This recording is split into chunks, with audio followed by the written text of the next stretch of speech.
Great. So my name is Nick Beim. As Tiffany said, I'm a partner at Venrock. And the subject of our panel today is impact investing. This is a rapidly growing movement in the investing world that I think has the potential over time to be as impactful as philanthropy. And we are very fortunate to have with us today two pioneers in the area. Matthew Bishop, who is the globalization editor and longtime US business editor of The Economist, who has been writing about impact investing since before it had a name. I remember Matthew found us at Endeavor, a nonprofit that helps entrepreneurs in developing countries that I'm on the board of 9 or 10 years ago when it was a fledgling organization, and really took the time to understand the nature of its social impact and describe that to the broader world before it was well known. I was very impressed. He has subsequently gone on to pioneer a lot of thought pieces around the impact investing movement. Most recently, he was the editor of a G8 task force report. This is the most extensive report that's been done to date on impact investing. Many countries participated, and the focus was on what is impact investing, what's working, what's not, what's scalable, and what countries can do to accelerate the development of impact investing. We also have Neil Blumenthal, who is an entrepreneur, I think well known to probably all of you. He is the co-founder and co-CEO of Warby Parker, which has just joined the Unicorn Club in the last couple of weeks, which is great. Neil took the pioneering step of making Warby Parker a B Corp, or Benefit Corp, which is a very innovative corporate structure that supports impact investing, and that we'll talk a little bit about. But maybe just to set the stage a little bit about what impact investing is. Impact investing is investing that has the intention to have a positive social impact in addition to generating a financial return. It's a big idea because it transcends the typical for-profit, nonprofit divide. It is an attractively squishy idea because it involves all sorts of potential categories that may or may not fit into impact investing according to big definitions. And generally here, I think we embrace the squishiness because there are so many interesting ways to have social impact. And it's a transformational idea. I think it has the potential to channel tens of billions of dollars towards, and maybe over time, hundreds of billions of dollars towards improving the world. So with that as a general background, let me start with Matthew. Impact investing has suddenly had enormous momentum, in part on the basis of the G8 report. It seems for the first time that there's an enormous amount of investment dollars from institutional investors ready to be put to work. And what's generated this momentum and shift? Yeah, I do think we're at a very crucial point, an inflection point perhaps, where a lot of money may start to move into either pure impact investing, which has a very explicit social goal, or at least into values aligned or investing that is looking to look at its social environmental impact before the money is allocated. And I think you look at BlackRock, the world's biggest money management firm, has just hired someone to establish a whole division that is focused on impact investing. Deval Patrick, recently the governor of Massachusetts, just been hired by Bain to set up an impact investing arm there. Some of the biggest sovereign wealth funds are now talking about how do they do impact investing.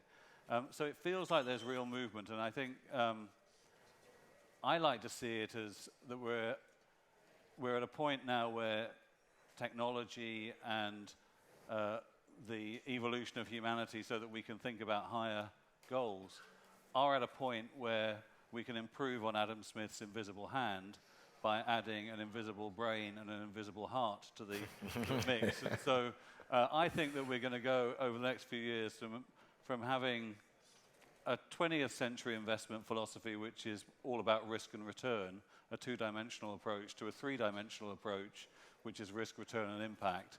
And that ultimately, over the next 10 years, we're going to see a huge increase in people thinking about how do we allocate money in a way that not only makes us better off, but actually does improve society and does improve the environment. And I think the financial crisis, one of the good things that will come out of that is that it has shown the lie to the idea that you can just hand the money to the markets and let them get on with it, and they will make the world better. You have to actually apply a bit of thought to how these institutions of the market actually work. And a lot of what we were doing with the G8 report was saying, actually, a lot of the law about what it is to be a good fiduciary of other people's money is really bad law, because it basically it discourages you from thinking about your impact, and we need legal changes to make it easier for people to do the right thing. And also that there is at the moment very bad information going back to the end investor, that's you and me, about how our money is being invested. And I expect to see over the next few years a dramatic increase in the amount of information about the environmental and social impact of the companies we invest in that will allow us to actually put our money behind the values and the kind of vision of the world that we want to put them behind. Do these large institutional investors yet know what they're going to invest in, or are they still figuring it out? Well, I think that one of the big issues is we are in a transitionary moment. A lot of the most interesting impact investing, and Neil is an example of this, is in startup companies, and particularly B Corps. But actually, to really accelerate the impact investing movement, we need a lot more scrutiny of the huge companies that are already out there. And a few of those are doing impact investment worthy things, like Unilever with its sustainable living plan and some of the things it's doing. A number of other big companies are doing activities that are more fundamentally revolutionary in terms of improving the state of the world. But at the moment, we don't have enough information or easy ways for you and I to put our 401k plans behind those sorts of companies. But I think we're going to start seeing that. And the fact that BlackRock is looking at this area tells me that there are going to start to be some consumer-friendly investment opportunities that will be offered to the public soon. So Neil, you've been a real pioneer in this area. You took the historic step of making Warby Parker a B Corp. So tell us what a B Corp is and what the B Corp movement means. Sure. So a B Corp is a for-benefit corporation, straddling that line between for-profit and not-for-profit, really being sort of for-purpose. There are two sort of forms of B Corps. There's a certified B Corp, which tends to be, a traditional legal entity like an LLC or a C Corp, but that passes a pretty rigorous assessment protocol, and you get certified, much like a building like this one would get certified as LEED certified. And that certification looks at, governance structure. It looks at how employees are treated, how customers are treated, how the environment is impacted, and how the community at large is impacted. At the end of the day, a B corporation is really about being stakeholder-centric. So you still have primacy with the shareholder, and you're still acting in the best interests of shareholders, but you're also considering these other stakeholders, like I just mentioned, employees, customers, the environment, the community. The second form of B Corps are an actual legal entity. And now there's over 30 states have passed legislation that you can incorporate as a public benefit corporation. And most importantly is that you can do so in Delaware, New York, and California. And I think between those three states, that probably covers like 99% of corporations in the U.S. So this movement is growing. You have large public companies like Natura out of Brazil that are B Corp. You have groups like Ben & Jerry's. You have other folks like Etsy that just went public. And there's more and more research that's showing that these companies that consider more than just profits and are mission-driven actually generate more profits over time. So it's good for the world, and it's good for your pocketbook. And how do you think investors, public investors, will react to B Corp? So Etsy has just gone public, which is another local B Corp. And I'm sure many of these investors are eagerly reaching out to you these days. What's been their thought process around B Corps? So I think one of the things that we see just at a personal level, at the individual level, working at a large institution, they tend to be more emotionally invested. And why wouldn't you? Because these are companies that are having a positive impact in the world. And I say that, and I wouldn't discount that, because I do think that movements start with individuals and personal interests. the other thing that still is happening, though, is that most people are looking at these mission activities through the lens of profitability. So when we get asked about it, one of the great things that we're often asked, oh, what is the impact on your ability to acquire customers since you're a B Corp, since you distribute a pair of glasses for every pair that you sell? And our answer is, well, it's really hard to tell, what is truly motivating a customer. We actually don't think that it's our social mission that is the #1 reason why people buy from us right away. It's usually because of the design, then price, then quality, and service level, and probably lastly, our social mission. We do think that it makes customers enjoy their purchase more likely to tell their friends about us. So perhaps that is impacting our Net Promoter Score, which has consistently been above 80, and helps us continue to drive word of mouth. About half of our sales since inception continue to be driven by word of mouth. But where I really think that it impacts our bottom line is through the recruitment and retention of staff. And I think we're living in a world where, it's all about talent, and talent more and more cares about working at mission-driven companies. And there's a ton of research that shows millennials in particular. And that's not to say that other generations don't care. I think other generations care, are just as ethical, but millennials are the first sort of generation to grow up entering the workforce with unlimited access to information their entire life. So the internet has now enabled them to know every last detail about every company they're applying to, about every product that they're looking to buy, and they're able to, use their gut, their intuition, and their heart to make decisions. So Matthew, there have been an ever-growing number of investment vehicles that have been part of the impact investing movement, social impact bonds, B Corps. Tell us a little bit about the different varieties and most importantly, maybe what's working and what's scalable. Well, I think, as you say, that we're at this point where a lot of innovation is happening. We've had the B Corp movement, which is only a few years old, but is now going global.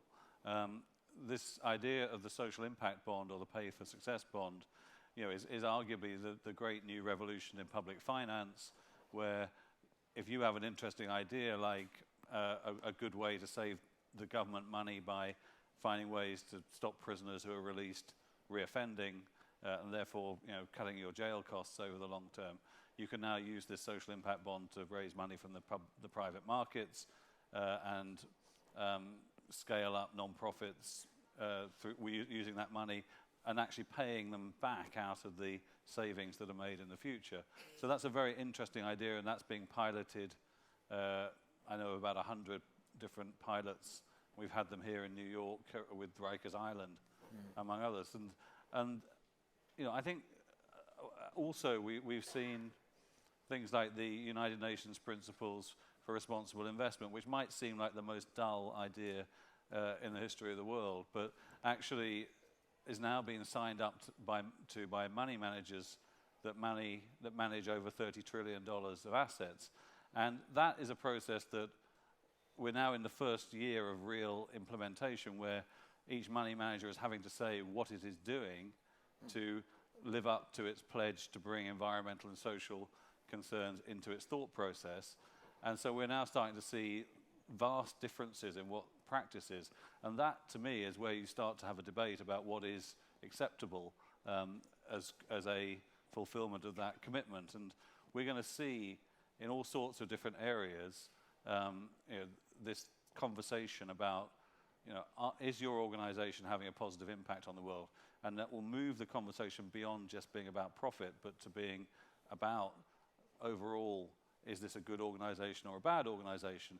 And we're going to have exceptions. Now, there's going to be great companies that emerge and are emerging that are going to not have thought about their social impact. And, Uber is an interesting example, I think, as a company that is deliberately flouting the law in all sorts of interesting ways, and is now the subject of a very interesting conversation. And some of those companies will succeed by doing things that I don't think are very socially positive. But I think overall, over the next 10 years, we are going to see a real change in the center of gravity because we just don't, we're in a world where you have to measure whether an organization is good for purpose, and people aren't going to put up with organizations that are substandard and are making money by making the world worse. And I think the sooner the mainstream capital markets really make that easy for the public to invest in that way, the better. So I expect to see even more innovation than we've seen over the last couple of years. And it brings up an interesting point. It seems that one of the gating factors for the growth of impact investing is reliable social metric measurement, where people can say, wow, this really did have an impact in these areas, and here are the numbers. How far along the learning curve are we for social metric modeling? Well, I think we're pretty early, and I think you just imagine all the data we're going to be getting over the next few years. I mean, you're going to be able to get a measure of sort of customer happiness that will probably be grounded in physical symptoms of happiness as well as just sort of surveys that are reported. And so there is this sort of potential for real advances there, and we're still in the early days. I mean, one of the most interesting developments is the creation of something called Sustainable Accounting Standards Board, which Michael Bloomberg is on, as well as one of the former heads of the SEC. And that's an attempt to go industry by industry and say, what are the 4 or 5 most material risks to sustainability in this industry, and to kind of come up with common reporting standards so that if you're in the pharmaceutical industry, it will be the sustainability risk will be around IP or something of that kind, as well as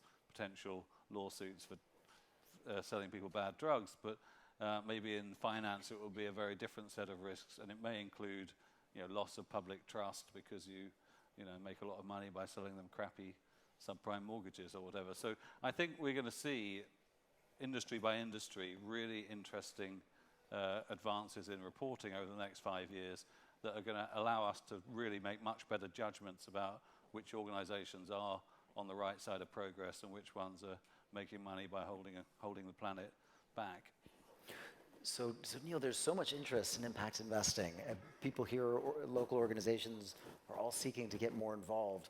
What's going to take what will be required for impact investing to become more mainstream?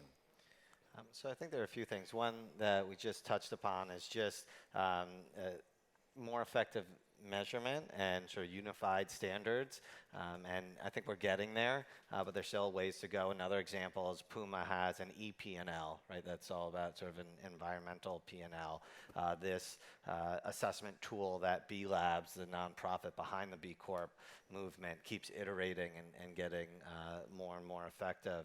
So I think that's a really important piece that we can all agree on and compare industry to industry, company to company. I mean, that's the beauty of a GAAP and just accounting principles in general, right? Is that we have 100+ years of using these tools, and there's something that everybody agrees upon. So I think that's a big piece. I think we need to see a few more examples like the Etsy's of the world emerge. The ones that are more consumer facing probably capture more and more of the imagination of the general public that will start to drive folks. And ultimately, some of the legal changes. So if we look at these big institutional investors, particularly like pension funds, in the past, pension funds actually had more of an ability to carve out sort of companies that they wouldn't invest in. And some of those laws were changed under President Bush, and now those are being revisited.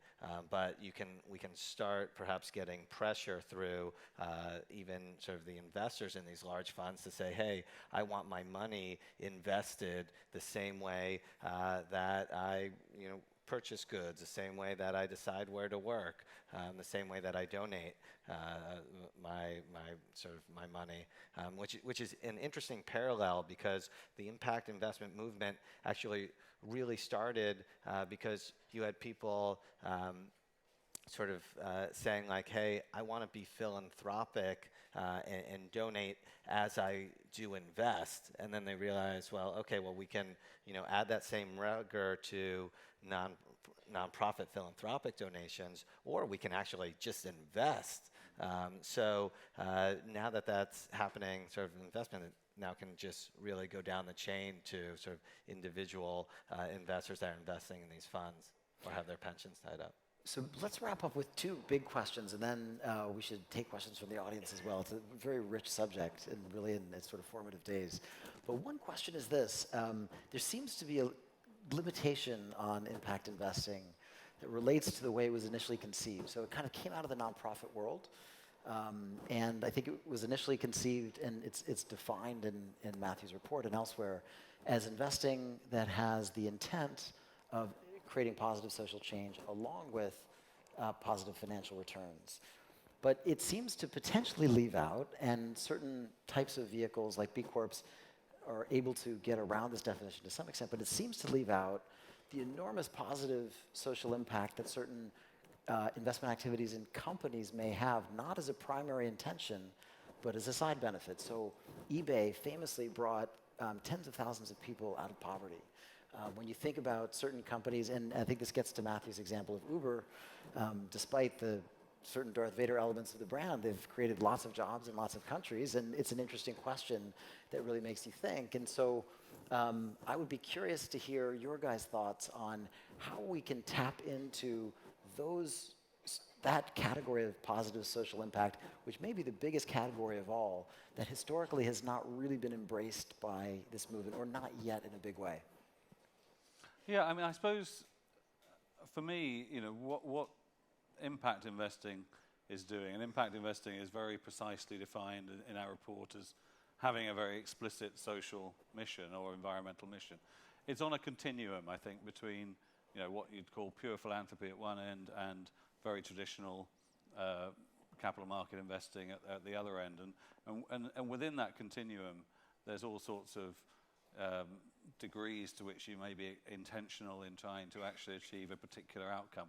But to me, what's really happening is about moving, as I say, from a two-dimensional description of the world to one that's a three-dimensional description. So it's one where, we all understand that every institution, every firm, every charity, they all have an impact on the society we live in, and that is going to be measured. And over the next few years, we're going to have we're not going to talk in two-dimensional terms just about risk and return. We are going to say, well, what impact is this having on the world? And ultimately, regulations and culture and brand will all work together to make it harder and harder for companies that ignore their social and environmental impact to succeed. Because if they're not making society and the world better, we're going to know that. And I think it's just in our nature not to put up with stuff that we know is making the world bad. And so that's the shift that's going to be happening over the next 10 or 20 years. And it won't be smooth. I think there will be examples, as I say, like Uber, which I think I prefer the Google, even though it's in practice, that's been a difficult road. At least it went out with the intention of not doing any evil. Whereas, I mean, some of them now, some of these companies now would say, well, we basically are going to break the law and hope that by the time the authorities try and react, there's so many customers out there and employees out there working for us that they won't be able to shut us down. That's I don't think necessarily a good model of change, and I prefer at least the intention of Google. But I think over a 10 or 20 year period, the center of gravity is just going to shift fundamentally, I think, towards three-dimensional reality rather than two-dimensional reality. Yeah, I agree completely. I think the end game is how do we get impact investing and this three-dimensional world to sort of become sort of table stakes or the common course of action. And I think impact investing, as Matthew was describing, as being sort of very deliberate type of investing in companies that are deliberately trying to do good, is the stepping stone to get there, to have it sort of be ubiquitous. And I think by that definition, right, Uber probably wouldn't fit into that. And I think where a company like Uber has the potential to have an amazing positive impact isn't necessarily in the jobs it creates today. It's probably in the jobs it eliminates tomorrow by really pushing self-driving cars forward faster to eliminate, automobile accidents and reduce deaths on the roads, right? Which is one of the biggest killers worldwide. But they don't exist to eliminate automobile accidents, right? That will be a great public good, but an unintended public good. And the question is, if that was their initial intent, would they get there faster? I don't know. We have time for one last quick question. Are the best investments long-term the companies that have the most significant social impact? Thinking about Google, Apple. To what extent, where's the cause and effect in that? To what extent is that structurally true? Matthew, you've thought about this. I would love to see the default mode for startups to be B Corps. But I do think we have to recognize that entrepreneurs, this approach, and this is where it's so interesting to see a company like Warby Parker become a unicorn and raise its 100 million and be worth $1 billion. I mean, this is because Neil is a great entrepreneur fundamentally, and his team are really brilliant business leaders. And so I don't want to get all sort of socialistic about it and think that you can plan a better world and make that the priority of the business above actually being a successful business. So I do think that great companies still fundamentally have to have an entrepreneurial vision and so forth. But I don't think that these are either ors anymore. And all the tools that are being developed are going to enable that to be just a part of being a successful business, is that you do think more broadly about your impact on society and on the planet. And that shouldn't really be all that surprising. It should seem a pretty obvious thing that everyone should be doing. And it we shouldn't be rewarding people who make a lot of money by making the planet worse. Yeah, I think in the long run, mission-driven companies will make more money over non-mission-driven ones. If for no other reason, then they'll have the best talent. Great. Well, we seem to have run down the clock. I don't know if we have time for questions. Yeah, one question. How do you distinguish in impact investing between discouraging investments in socially, if you will, irresponsible companies or those that have socially irresponsible practices, and, if you will, direct impact investing in organizations which are designed, be wise or otherwise, to, quote, do good as well as do well? I mean, I think this is the conversation's ongoing. I think it's very interesting, this student movement around divestment from carbon companies that's really having a lot of effect on the campuses at the moment. I'm not sure divestment is necessarily the most sophisticated strategy, but there is an interesting conversation that's coming out of that around, well, how do we properly measure the social impact of carbon-based companies? I think that we at The Economist always love to publish the sin company list just to show that if you invested in missile companies and smoking companies and drinks companies, you probably made a lot more money over certain periods of time than you would if you'd gone for virtuous ones. And I think you're always going to have that trend. But I think over the next 10 years, we're going to get so much better about having these conversations about what is a well-performing, socially positive company. And I think the question will not be as difficult to answer in 10 years' time as it is today. Great. Well, get your investment accounts ready. Impact investment is coming. Please join me in thanking Matthew and Neil.